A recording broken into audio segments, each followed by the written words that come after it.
আমার মুশকিল হয় কি, আমি আপনারা যখন মোনাজাত করেন আমি কিন্তু আমিন বলতে পারি না। আমি কিন্তু কোন আলেমের মোনাজাতে আমিন বলি না, কারণ এই ছেলেটিকে শিখিয়ে দেওয়া হলো যে হে আল্লাহ আমি পাপী, তুমি দয়া করো, মাফ করো। না, আল্লাহর রহমতে আমি পাপী নই। আল্লাহ আমাকে দিয়ে এখনো পাপ করায় নাই।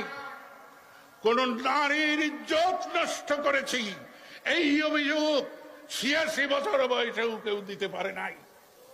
কিন্তু না, কিন্তু ক্ষমা প্রার্থী আমি নই। ক্ষমা চায় অপরাধী।